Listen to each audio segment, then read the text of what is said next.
안녕하세요. 여러분들이 무엇을 기대하든 그 이상의 유익함을 전해드립니다. 대박플러스 시즌2 최은정입니다.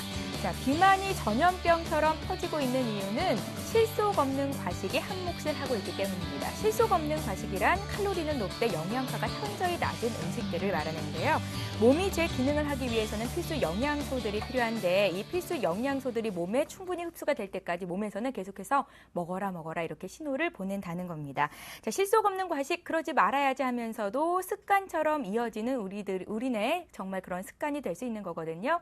주식 투자도 마찬가지입니다. 가치를 판단하기에 앞서서 정말 뻥튀기처럼 부풀어져 있는 기업의 단면만 보고 쫓아가고 있는 건 아닌지 다시 한번 생각해야 될 때가 아닌가라는 생각이 드는데요. 가치 있는 투자를 하기 위한 지금 이 시간 진정한 주식 투자 고수들의 투자 노하우를 배워가는 이 시간 함께 하시면서 1시간 동안 알찬 시간으로 꾸려보셨으면 좋겠습니다. 자, 오늘 함께 해주실 전문가부터 소개를 해드려야겠죠. 샘플러스에서 나문우 멘토님 자리하셨습니다. 안녕하세요. 안녕하세요. 예, 나문우 멘토님 이제 매주 월요일 이 시간을 저희와 함께 꾸려줄 거잖아요. 네. 각오 한 말씀 부탁드릴까요? 지금 여기에 이 대박 플러스를 보니까 이 황금 동전이 있습니다. 예, 황금 동전. 요즘 개인들 사이에서 또 나오는 이야기들이요. 1년 안에 1억을 가장 만드는 빠른 방법은 2억 가지고 하는 것이다. 이런 말 많이 나오는데요. 이제 여러분들의 이 손실폭을 완전히 메꿔드리겠습니다. 그리고 앞으로 이 월요일 저의 시간을 통해서 주식 투자의 가장 처음부터 그리고 고수들도 반드시 알아야 되는 내용들을 가지고 핵심적인 내용만 계속 알려드릴 테니까요. 반드시 잘 따라오셔가지고 올 한 해 여러분들이 완전히 다시 새로운 성공 투자자로 거듭나시기를 제가 힘껏 도와드리도록 하겠습니다. 예, 좋습니다. 기대가 되고요. 오늘 1시간 동안 나문우 원장님의 멘토님의 강의 시간 있을 거고요. 종목 공개하는 시간까지 가져볼 예정입니다. 대박 플러스 시즌2 지금부터 시작합니다.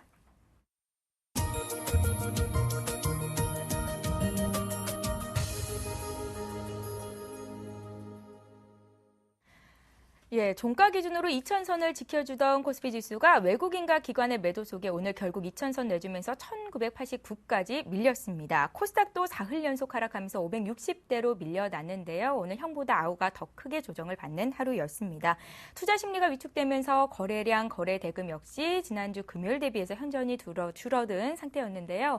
일본 증시가 또다시 3%나 급락을 했습니다. 때문에 반사 이익 기대감이었을까요? 현대기아차가 하락장 속에서도 반짝 상승을 보였던 하루였습니다.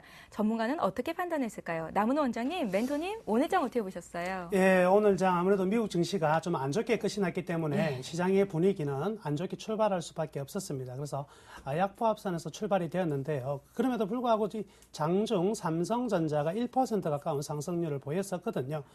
그렇지만 시장의 흐름은요, 역시 아직은 좀 위축된, 거래량이 충분하지 않는 상황이기 때문에 한쪽에서 매도가 나타나게 되면 시장은 좀 미끄러져 내려갈 수밖에 없는 상황이었다. 이렇게 볼 수가 있겠고요. 더군다나 외국인과 기관이 이제 동시적으로 매도가 나타남으로 인해서 선물 쪽에서는 이제 외국인의 매수세가 들어왔었는데, 그럼에도 불구하고 역시 매도 부분이 좀 하방 쪽으로 누르다 보니까 시장이 좀 하락했다. 이렇게 판단할 수 있겠습니다.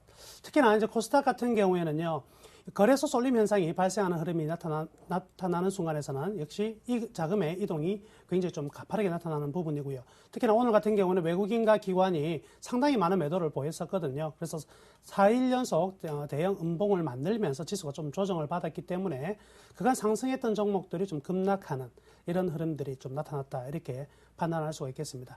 여튼 이 거래소 시장은요, 일단 선물 만기일 때까지는 그간 외국인들이 선물에서 상당 부분 많이 매도한 부분이 있기 때문에 계속해서 현물이든 선물이든, 즉 주식이든 선물이든 둘 중 하나는 반드시 사야 되는 입장인 것 같습니다. 그래서 6월 13일이죠. 다음 주 목요일이 될 것인데 그때까지는 거래소가 코스닥보다는 좀 양호한 흐름들이 전개될 가능성이 많겠고요.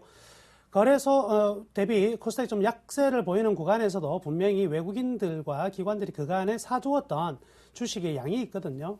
외국인 같은 경우에는 1월 달부터 현재까지 한 7천억 이상의 순매수를 보여왔기 때문에 그 사놓은 부분에 대해서 종목들이 순환매 그리고 새로운 판 짜기 위한 흐름들이 좀 전개될 것 같으니까요. 아직은 코스닥 시장이 끝났다라고 생각하기보다는 다음 한 단계 더 새로운 종목들을 가지고 전진하기 위한 현재의 순환매 재구성이다 이렇게 보시는 게 맞겠습니다.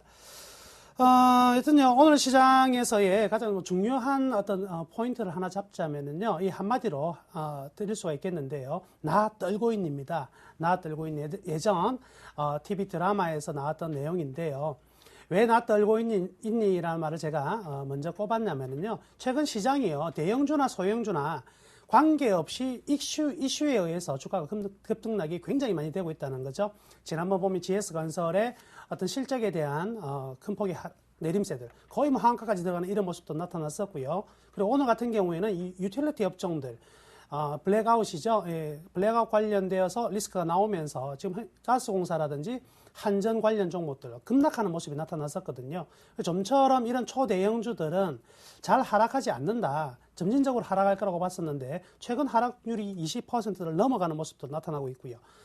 또 STX 그룹 자체가 이제 해체 위기가 다시 한번 나오면서 또 오늘 급락하는 모습도 있었고요. 최근 또 CJ 그룹 관련해서 그리고 이제 역외 펀드 관련해서 이런 내용들이 뻥뻥 터지고 있거든요. 어느 기업의 어느 종목들이 순차적으로 이러한 악재에 노출될지 모르는 상황이기 때문에 모든 종목들 뿐만 아니라 대형주 투자하시는 분들조차도 지금 굉장히 좀 항상 좀 두려움에 떨고 있는 그런 장의 흐름이다. 이렇게 볼 수가 있겠습니다. 그래서 제가 오늘의 키워드는요, 나 떨고 있니로 했습니다.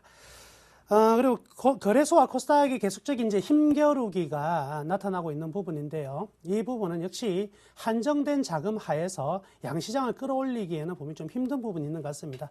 4월달 같은 경우는 장중에는 코스닥 거래대금이 코스피 거래대금을 넘어선 적도 있거든요. 지금 같은 경우에는 이 박근혜 정부의 이 중소기업 육성책이라든지 새로운 어떤 그 희망, 기대감들이 코스닥 쪽에 많이 있긴 하지만 또 여기에서 확인해야 될 것은 실적이 과연 그만큼 따라오는지에 대한 확인도 해 나가야 될 부분이 있기 때문에 현재는 서로 두 개 다 동시에 가기에는 좀 부족하다. 그래서 한쪽이 강하면 한쪽은 좀 약하고 또 한쪽이 또 강하면 좀 약한 흐름이 적어도 6월 중순까지는 계속 이어지지 않겠나 저는 이렇게 판단하고 있습니다. 또한 오늘 거래소 흐름들을 보면은요, 삼성전자 같은 장중 경우 좀 상승하는 모습이 있었고요. 그리고 결국 이제 나중에 좀 미끄러진 모습이 나타났고 외국인들이 최근 모으고 있는 이 자동차 관련 주식들 좀 강세를 보였지만 상대적으로 화학 종목들도 몇 종목을 제외하면 전체적으로 좀 큰 폭으로 하락하는 모습들도 있었고요. 패션주 같은 경우에도 그간 잘 달려 나오다가 오늘 이제 패션주 3인방, LG 패션이라든지 한섬, 신세계 인터내셔널 같은 종목들이 좀 급락으로 돌아서는 이런 모습들 나왔거든요. 즉 종목에 대해서 변동성이 굉장히 커졌다는 겁니다. 그래서 1%, 2% 조정이 아니라 조정이 나타나면 5%대 이상의 조정이 순간적으로 나타나니까요. 어떤 상승 추세가 그간 좀 상승을 꾸준하게 하면서 추세를 유지했던 종목들이 이탈할 경우에는요, 이들 종목들에서 발빠른 어떤 매도가 지금 필요한 시점이다. 그래서 지금은 예측보다는 대응이 훨씬 더 중요한 현재 상황이면 틀림이 없다. 이렇게 말씀해 드리겠습니다. 예. 하루하루 이슈 급등락에 정신 없으시죠? 이럴 때일수록 여러분들 공부하셔야 됩니다. 오늘 대박 플러스 시즌2 우리 남은우 멘토님과 함께 강의 들을 거고요. 잠시 뒤에는 종목 공개까지 함께 할 테니까요. 또 기대하시고 오늘 이 시간을 100% 활용해 보셨으면 좋겠습니다. 멘토님, 오늘부터 이제 강의를 하실 텐데 앞으로 어떤 강의들을 들려주실지 또 기대가 되거든요. 네. 예, 먼저 그 전반적인 내용 어떤 강의가 될지 소개를 해주시고요. 오늘 강의 바로 부탁드릴게요. 예. 주식 투자를 하기 위해서 분석하는 방법은 여러 가지가 있습니다. 그래서 제일 이제 기본적인 부분이 이제 기본적 분석이라는 것이 있고요. 그리고 차트를 통해서 이제 다음 주가가 어떻게 움직일 것인가를 예측할 수 있는 기술적 분석 이런 것들이 있는데요. 기본적 분석하면 기본적으로 이제 뭐 재무 분석 같은 것들을 이야기를 할 수밖에 없는 상황인데 그런 내용들이 정말 재미가 없거든요. 그리고 들어도 실질적으로 이 내용이 정말 써먹을 수 있는 기회가 그렇게 많지 않습니다.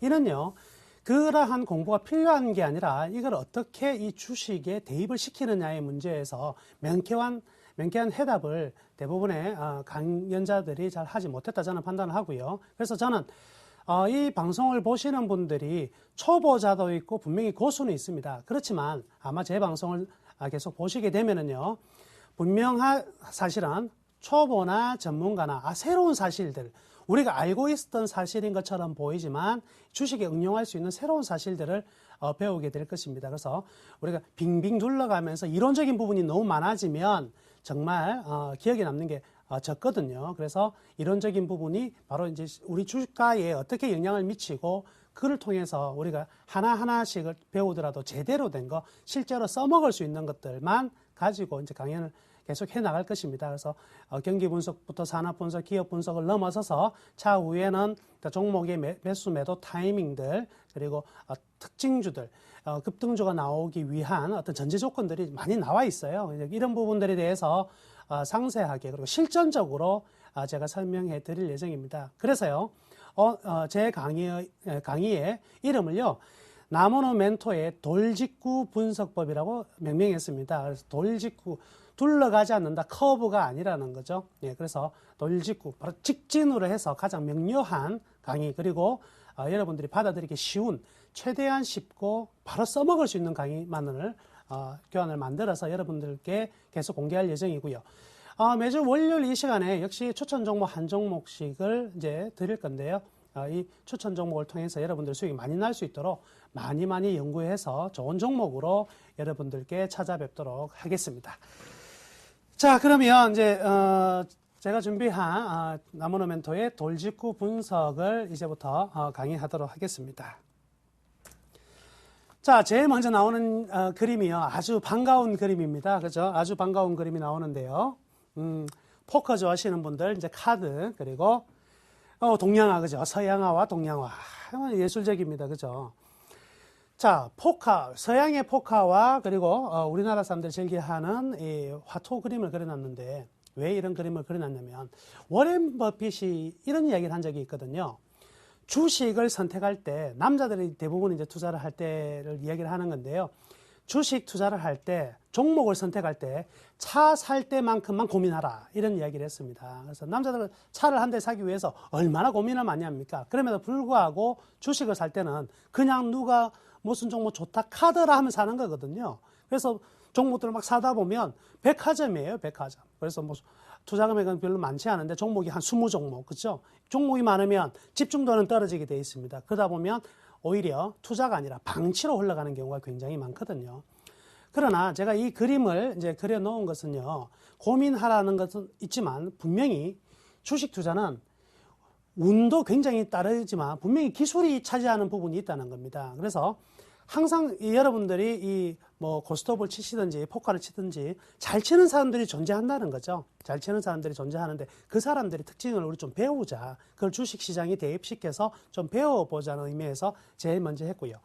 사실은 자, 카드의 가장 좋은 장점은요, 이겁니다. 패가 안 좋으면 죽을 수가 있다는 거예요. 그래서 즉 이는 시장이 안 좋을 때는요, 주식 투자 안 해도 될 수 있는 환경이 바로 이 카드의 환경이에요. 그래서 이 포커와 포커 게임과 그리고 이 주식 시장, 주식 투자는 굉장히 좀 유사한 흐름인데요. 우리는 마음이 약해서 이 포커 같은 게임을 하지 못하고 고스톱을 치게 됩니다.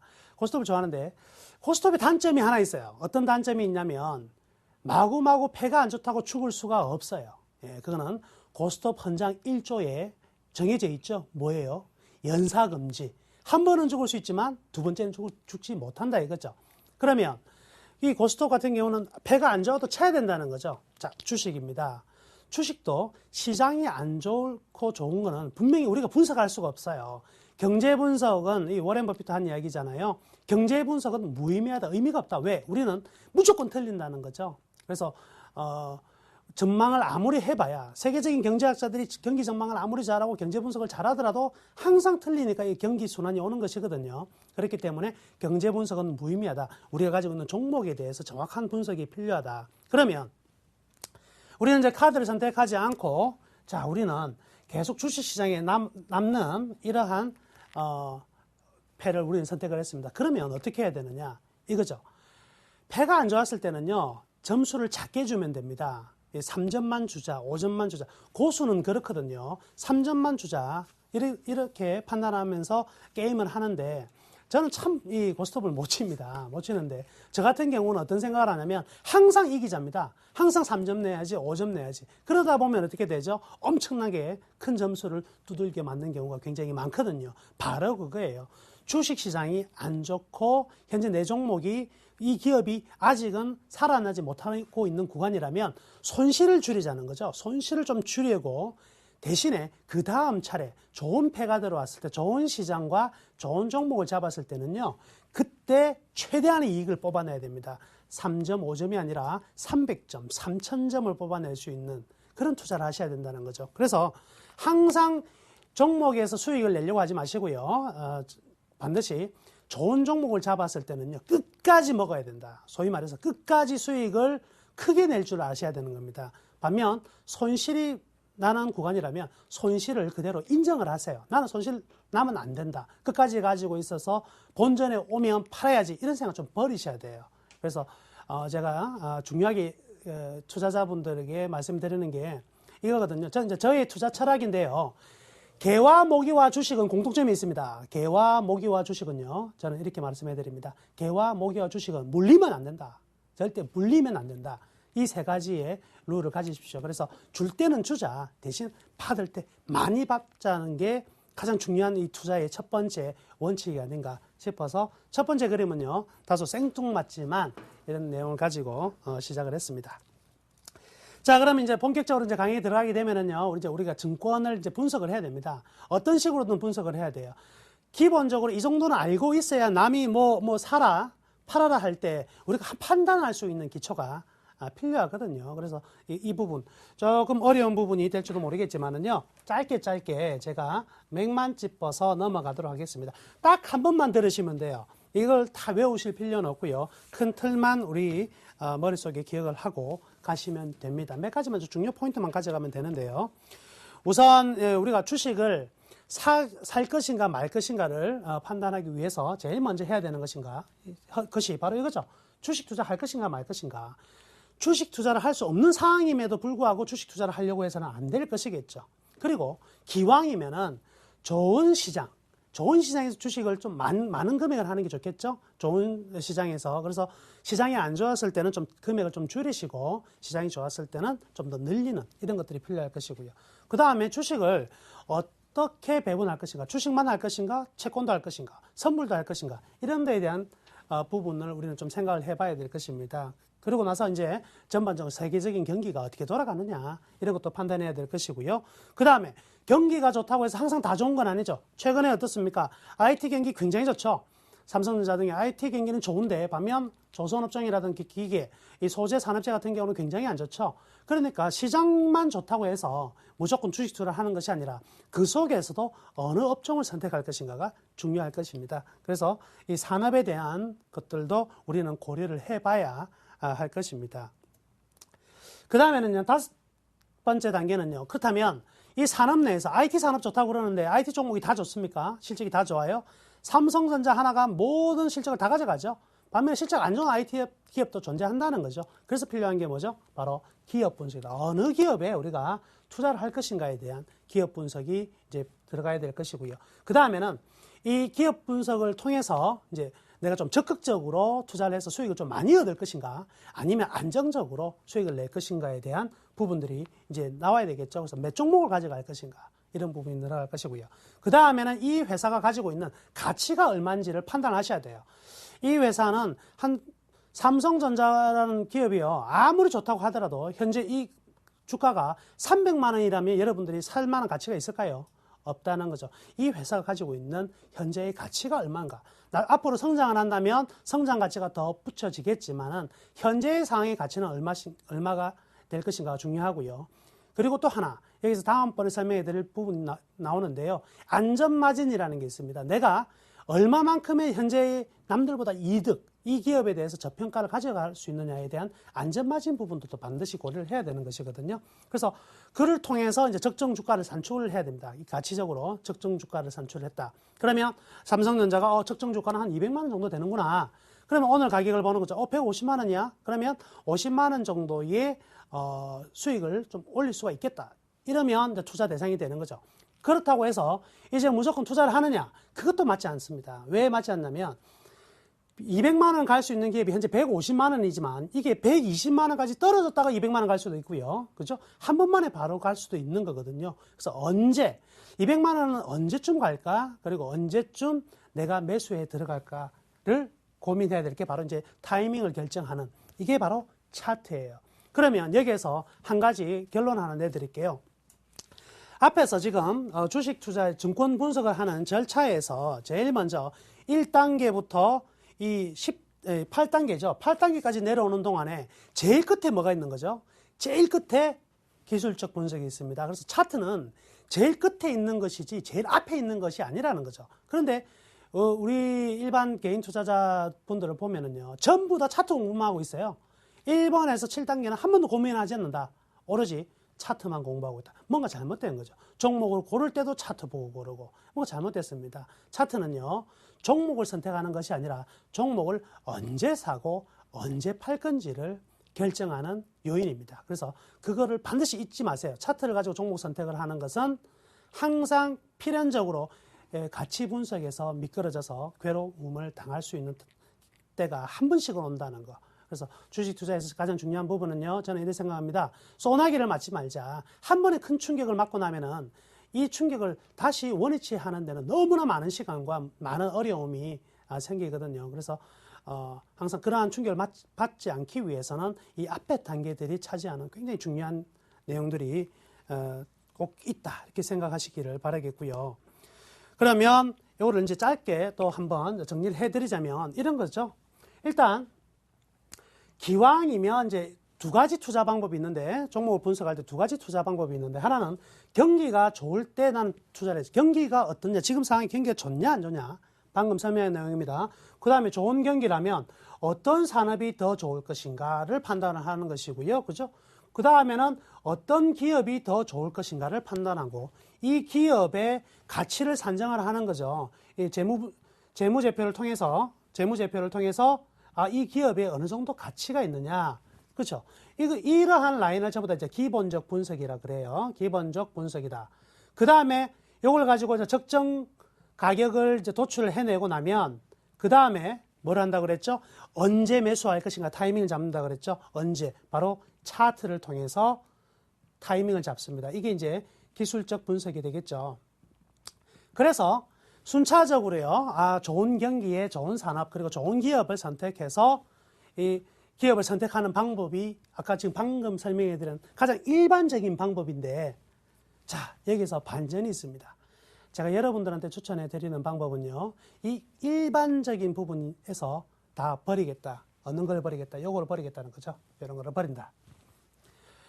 그래서 가치 투자란 말은요, 이걸 거꾸로 간다는 개념입니다. 그래서 경기와 산업, 기업으로 가는 것이 아니라 여기를 통해서 기업의 재무제표를 통해서 이거를 보겠다 이거죠.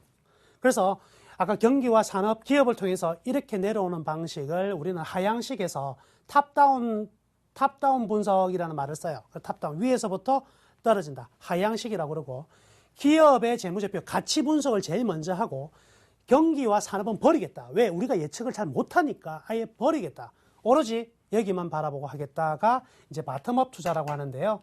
이 바텀업 투자가 업 투자라고 합니다. 이거는 상향식이라는 이야기를 쓰게 되는데요.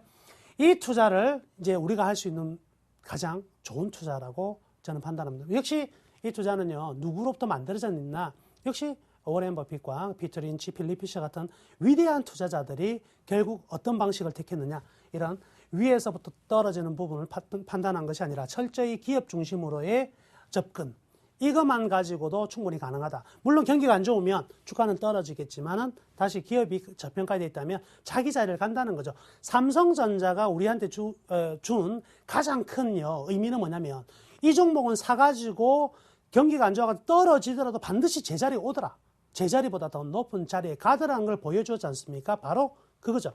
경기는 어쩔 수 없이 흐름을 탄다. 그렇지만 이 종목에 대한 투자 원칙은 바텀업 방식으로 투자를 하면 결국에 우리가 이길 수 있다는 것을 이제 보여준 사례라고 이렇게 판단할 수 있습니다. 그래서 우리는 자, 경기 산업 분석은 아주 짧게 그냥 지나가는 걸로 그것을 보고요. 본격적으로 기업에 대한 분석이 우리의 핵심 내용이 될 것입니다. 자, 그 다음에 이제 경기 분석에 대한 내용들 짧게 이제 넘어가는데요. 여기에서도 아주 중요한 포인트들이 나옵니다. 그래서 아주 중요한 포인트들이 나오니까 꼭 몇 가지만 기억을 하시면 좋겠는데요. 자, 경기 분석은 역시 이제 기업 외적 요인들, 시장의 전반적인 큰 내용들을 이야기하는 거죠. 살펴봄으로써 주식시장의 동향을 살핀다. 그리고 과연 이제 주식을 매입할 것인가 말 것인가. 이제 매입할 것인가 말 것인가 보다는 사실은요, 많이 할 것인가 작게 할 것인가가 맞을 겁니다. 주식 투자는요, 사실은 쉴 데는 없다 이렇게 생각하거든요. 계속해서 언제 매입할 것인가 보다는 얼마만큼 매입할 것인가에 대한 이야기가 되고요. 자, 이 그림이 굉장히 중요한 그림입니다. 그래서 여기 이 정도는 우리가 알고 있는데도 우리가 잘 써먹지 못했던 부분인데요. 한번 보면은요. 경기라는 게 항상 좋으면 얼마나 좋습니까? 그죠? 근데 항상 좋은 게 아니라 좋을 때가 있고 안 좋을 때가 있고 이렇다는 거죠. 그래서 얼마만큼 좋았다가 안 좋았다가 제자리로 들어오는 것을 한번 4단계로 나눠 보니까 굉장히 안 좋아지는 방향으로 떨어지는 침체기라는 게 있고요. 그 다음에 저점을 찍고 점진적으로 이제 회복하는 회복기를 통과를 하고요. 그리고 이제 좋아지는 거죠. 최고 이제 화랑기가 되고 나서 후퇴기, 그리고 다시 침체기, 회복기, 이래 되겠죠. 그런데 이게 이제 수평으로만 오는 것이 아니라 현재의 경제는요, 대부분 항상 쭉 성장해 왔으니까 실질적으로 제가 그 그림을 그려본다면 이런 식이 되겠죠. 꾸준하게 이제 성장을 해 왔으니까 그림을 그리면 이런 식의 그림이 되겠죠. 이렇게 성장했으니까 이렇게, 그렇죠? 이런 식의 그림들이 나올 거라는 거죠. 근데 이제 평면으로 이렇게 보였습니다. 그래서 보통 침체기와 회복, 화랑기와 후퇴, 이게 하나의 사이클인데 이 하나의 사이클이 얼마 주기로 돌아오느냐가 굉장히 중요합니다. 그래서 여기에 주식 투자하시는 분들이 이제 잘 이제 짚어내야 되는데요. 이 주기가요, 한번 안 좋았다가 좋았다. 첫 번째, 이 파동 이름이 나오는데, 파동은요, 이 키친 파동이라는 게 있고, 주글라 파동, 컨트라 TF 파동, 그 다음에 뭐 구주네츠 파동 이런 것들이 있는데요. 요거는 뭐 일단은 좀 안 보셔도 될 것 같고요. 주기가 20년 단위로 넘어가잖아요. 20년 단위로 넘어가면 주가가 10년 좋았다가 10년 안 좋았다 이래 될 거 아니에요. 우리한테는 굉장히 먼 이야기입니다. 그죠? 먼 이야기니까 제쳐두고. 자, 2년에서 5년, 10년짜리 이 두 가지만 기억을 하자고요. 이 기간은요, 이름이 긴 순서대로 기간이 길어요. 키치는 2자죠. 2에서 5년, 주글라 3자죠. 10년, 컨트라 TF는 40에서 60년, 이런 50년 주기를 띄는데, 요거는요, 50년짜리도 역시 파악할 필요가 없겠죠. 그래서 딱 2가지만 기억하시면 돼요. 바로 주글라 파동과 키친 파동. 이 2가지를 기억하시면 되는데, 이것들이 전부 다 이제 우리가 연구 대상이 되는 부분이 되겠습니다. 자, 그러면은요, 이 파동에서 한번 보면은 이 현대중공업의 1999년부터 2012년까지의 주가 흐름입니다. 주가 흐름을 보면 여기에서 꼼짝도 안 하죠. 1999년부터 2004년까지는요, 주가가 전혀 움직이지 않습니다. 이럴 때가 어떤 구간이냐면 이제 회복기, 침체기에서 회복기로 넘어가는 동안에. 그래서 이 현대중공업 같은 경우는 거의 10년 가까이를요, 5만 원 주가에서 벗어나지를 못했어요. 그런데 본격적으로 상승을 하니까 이게 10배를 가더라는 이거죠. 자, 10배의 상승이 나타납니다. 이게 바로 슈퍼 사이클이에요. 주가는 슈퍼 사이클이 등장하면 어떻게 돼? 주가가 10배씩 갑니다. 삼성전자는 5배고요. 일반 종목들은 10배, 대기업들은 10배를 가고요. 그 다음에 여기에 테마가 붙으면 30배. 중소기업 같은 경우에 테마가 붙는 슈퍼 사이클이 들어오면 100배가 올라가는 게 슈퍼 사이클이에요. 그럼 이 슈퍼 사이클이 언제 왔느냐? 어떻게 왔느냐? 바로 이 조선산업의 파동이 멋지게 들어간 거죠. 멋지게 여기서 요 구간이요, 최고의 이런 구간에서 요 구간에 맞이했다는 겁니다. 최고의 기간을 맞이했는데, 아까 주글라 파동이에요. 제가 10년이라 그랬거든요. 10년이라 그랬거든요. 통상. 그러면 여기서 이 구간은 4분의 1이니까 몇 년 되는 거죠? 2.6년 되죠. 그래서 2년, 3년. 그래서 종목은 한번 10배의 슈퍼 사이클이 나타나면 2년에서 3년에서 끝이 나요. 그래서 주식 투자하시는 분들한테 제가 말씀드린 것 중에 무조건적인 장기 투자하지 마라. 난 사가지고 뭐 상속하겠다. 이런 투자가 좋은 게 아니에요. 주식은 사서 절대 3년 이상 투자하는 거는요, 그건 장기 투자자가 아니라 어찌 보면 방치예요. 그래서 하나의 사이클이 들어와야 돼요.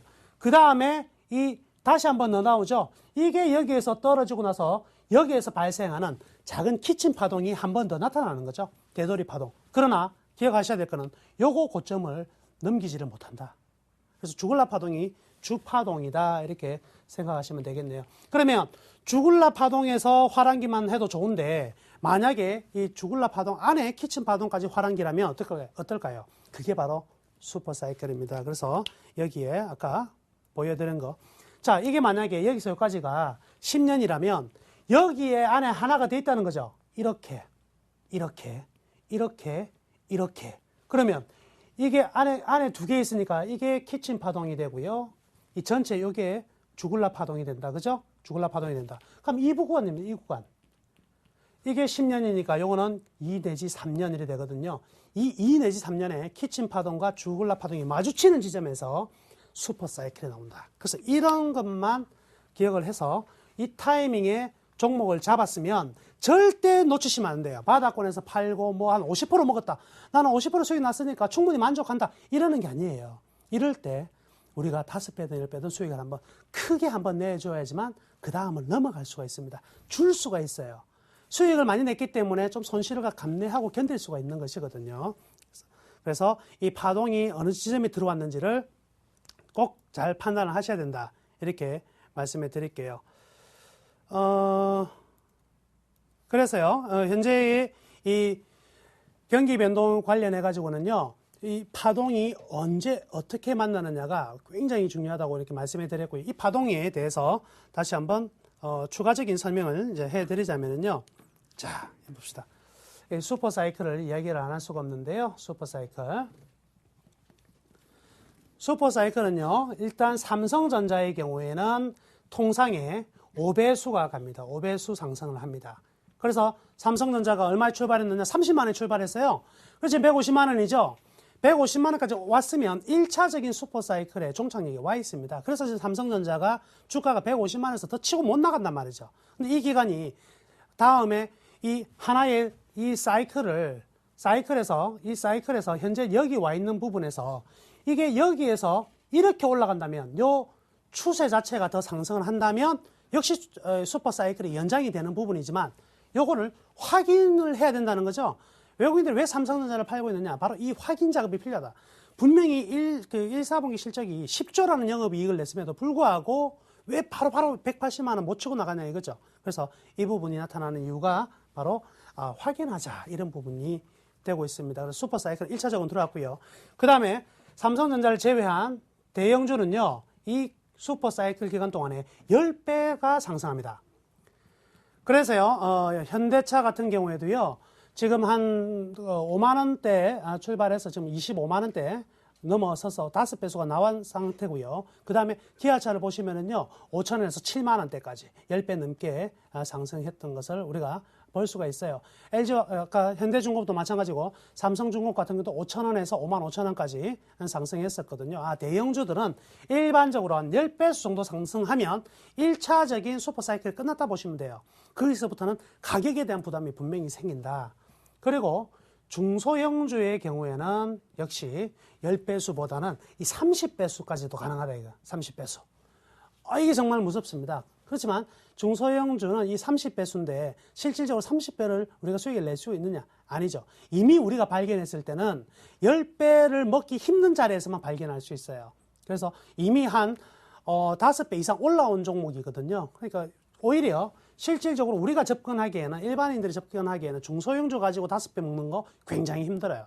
그렇지만 대형주 가지고 5배에서 10배 수의 수익을 내는 거는요, 어렵지 않습니다. 절대 어렵지 않아요. 그렇기 때문에 우리의 타겟은 이쪽으로 충분히 이 기본적으로 우리 투자 금액의 대부분을 일단 모아두는 전략이 굉장히 좋습니다. 그래서 소형주가 잘 움직이는 것처럼 보여가지고 우리 눈에는 항상 즐겁게 보이지만 우리 계좌는 절대 소형주가 즐겁게 해주는 때보다 대형주가 즐겁게 해주는 때가 훨씬 많습니다. 물론 지난 10년간의 어떤 데이터와 우리나라의 지수를 본다면요, 최고의 수익률은 어디서 났냐? 거래소 중형주에서 다 나왔습니다.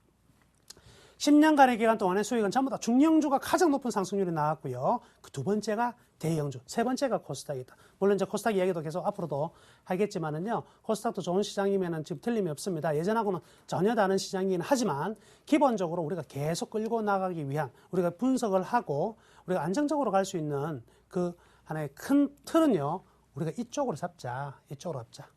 이렇게 생각합니다. 그래서 좀 안정성 수익이라는 것은 반드시 위험 위에 있는 수익률이거든요. 그래서 가치라는 것은 결국 뭐예요? 얼마만큼 작은 위험을 가지고 얼마만큼 높은 수익률을 내느냐의 게임이기 때문에 그렇다고 본다면 대형주가 분명히 일반 투자자들한테는 가장 매력 있는 규모가 된다. 이렇게 볼게요. 여기에서 이제 마지막 하나. 자, 여기에 곱하기 3배가 되는 경우가 있더라. 이게 정말 이제 예술이죠. 예술입니다. 그럼 삼성전자가 5배가 아니라 15배도 갈 수가 있고, 대형주가 10배가 아니라 30배가 갈 수 있고, 중소형주는 30배가 아니라 100배. 말로만 들어도 행복하지 않습니까? 그죠? 과연 뭐가 붙으면? 바로 이게 뭐냐면 테마라는 게 붙으면 돼요. 이 테마라는 게 이 꿈을 안겨주는 거거든요. 이 꿈을 주게 되면은 이제 주가라는 게 적정 가치를만을 달려가는 게 아니라 꿈을 먹고 간단 말이죠. 그 꿈 때문에 무려 엄청난 상승이 납니다. 과거 AT&T 같은 종목들도 100배 같고요. 지금 뭐 게임비나 이런 종목들도 최바닥 가격에서 보면은 약 50배 정도 올라와 있는 상황입니다. 그래서 그렇기 때문에 그런 테마가 되면은 충분히 이제 뭐 3배수 곱하기 3배수가 되어서 엄청난 효과가 이제 나타나게 된다. 이렇게 말씀해 드리겠고요. 여기에서, 자, 이런 걸 한번 볼게요. 또 하나. 그러면 이러한 슈퍼 사이클이 들어오고 여기 테마가 붙는다 그랬는데, 그러면 무슨 테마냐? 대선 테마냐? 그런 테마가 아닙니다. 제가 말씀드리면 이 테마는 이 세 가지 안에 다 들어가 있어요.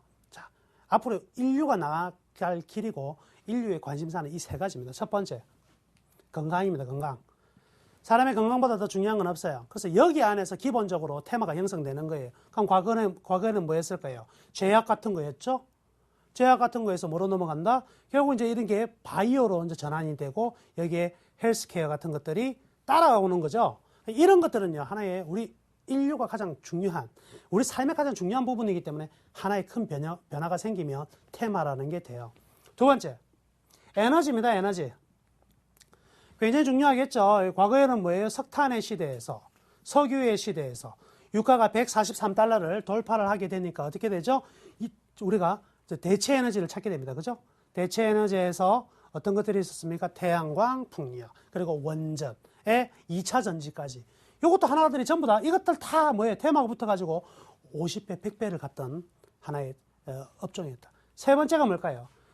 건강하고 에너지가 있으면 뭐합니까? 가장 중요한 게 있어요. 그게 바로 즐거움입니다. 즐거움.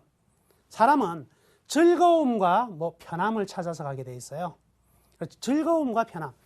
그래서 여기에서 모든 테마는 만들어집니다. 그래서 즐거움이 과거에 같은 경우에는 뭐가 있을까? 라디오 같은 거 있었을 것이고요. 그죠? 라디오 같은 게 TV로 나왔다. TV도 굉장히 업그레이드를 많이 하죠. 브라운관 CRT에서 PDP, 그 다음에 LCD, LED로 막 넘어가는 이런 것들이 있었고요. 결국 이 재밌는 것들이 전부 다 뭐예요? 게임도 되고요. 이 즐겁게 만들어주는 게 또 뭘까요? 이 지금 이야기하는 스마트폰은요. 스마트폰은 전화기가 아닙니다. 그죠? 스마트폰은요. 게임기예요. 우리가 모든 걸 할 수 있는 게임기인데 그 게임기가 여러 가지를 가지고 있는데 그 중에 하나는 뭘 가지고 있다? 전화되는 기능을 가지고 있는 거예요. 그래서 그 전에 우리가 1G, 2G, 3G 같은 경우는 전화기였다면 지금의 스마트폰은요, 전화기가 아니라 우리에게 즐거움을 주는 게임기예요. 그래서 변화가 생기는 부분입니다. 그래서 즐거움, 편함, 결국 이제 편하기 위해서 여러 가지 발전하는 이런 부분들이 돌아가면서 가요. 그래서 어떠한 새로운 빅 이슈가 나왔다. 빅 이슈가 나왔다면 그 이슈를 분석할 때 함에 있어가지고 어떻게 분석해야 되느냐. 과연 이 범주 안에 들어가는 것인가. 지금 단 1%가 이용하고 있지만 100%가 다 이용할 수 있을까를 판단하고 접근을 하면은 바로 우리가 큰 시세를 낼 수 있는 기회를 잡으실 수가 있습니다. 예. 저는요, 동양화를 가지고 게임을 할 때 있잖아요. 늘 광을 팔았었거든요. 그리고 간이 정말 콩알만해서 수익률을 많이 보기보다는 조금 수익 보고 나오고, 근데 절대 잃지 않는 투자를 했었던 것 같습니다. 그런데 저 같은 사람에게 오늘 강의가 참 중요하겠다라는 생각이 들었는데요. 가장 중요한 걸 놓치고 있었던 것 같아요. 향후에 슈퍼 사이클을 그릴 만한 그런 종목들은 어디서 나올 수 있는지 그 투자의 팁을 오늘 배울 수 있는 아주 훌륭한 강의가 아니었나 싶습니다. 자, 이제 남은우 멘토께서 들고 계신 종목을 꽁꽁 싸 두셨던 그 종목을 공개하는 시간 가질 건데요. 강의 정리하고 종목 공개하러 오겠습니다.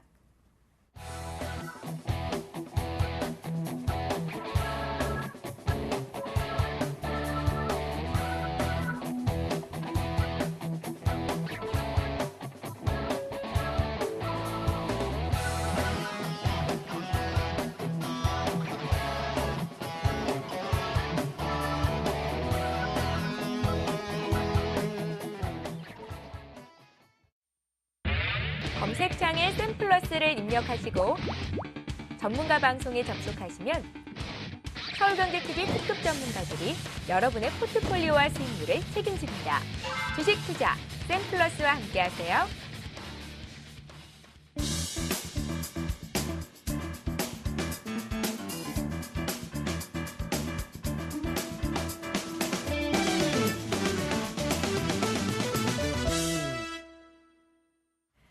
예, 전문가의 관심 종목을 알아보는 시간입니다. 이 종목을 잡아라 시간인데요. 남은우 원장님, 남은우 멘토님, 향후에 슈퍼사이클을 그릴 만한 종목을 가져오셨나요?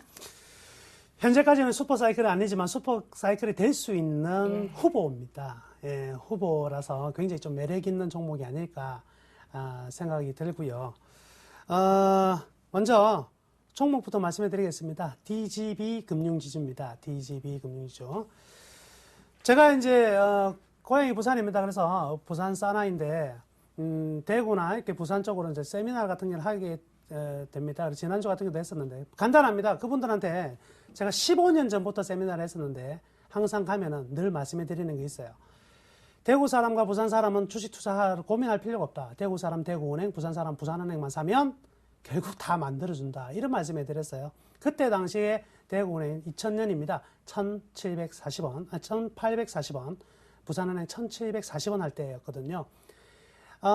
이렇게 필립 피셔라는 사람은요, 이런 얘기를 했습니다. 위대한 성장주의에 올인하라. 그리고 좋은 주식 투자에서 가장 중요한 것은 매수 타이밍이다. 근데 재밌는 것은요, 좋은 종목이라는 것은 매수 타이밍만 존재할 뿐이다라는 이야기를 했어요. 이 말은요, 매도 타이밍이 존재하지 않는다는 거죠. 영원히 성장할 수 있는 기업이다. 그래서 이 필립 피셔 같은 경우는 1960년대죠. 네, 코카콜라라는 주식을 사가지고 2003년 죽을 때까지 들고 있었어요. 근데 수익률은 어마어마한 투자였죠. 그래서 우리한테 시사하는 바가 굉장히 큰데요. 하여튼요, 저는 항상 성장할 수 있는 좋은 기업이라는 것은요, 여기에서 얼마만큼 벗어날 수 있느냐. 그런데 또 하나 여기서 좀 제 스타일이 이제 묻어나는 종목이니까 말씀해 드리면은요, 저는요 바닥에 있는 종목은 투자 안 합니다. 그래서 이 종목 바닥이네 하면 안 사요. 바닥 밑에 지하 1층, 그 밑에 지하 2층, 그 밑에 뭐가 있는지를 모르거든요. 그래서 정말 바닥이 있는지를 확인하고 사는 스타일입니다. 그래서 저는 항상 좀 더 돈을 주고 사는 편이지 바닥에 사는 스타일이 아니니까 좀 제 스타일이 맞다면 여러분들이 크게 맞춰가지고 참여를 하시고요.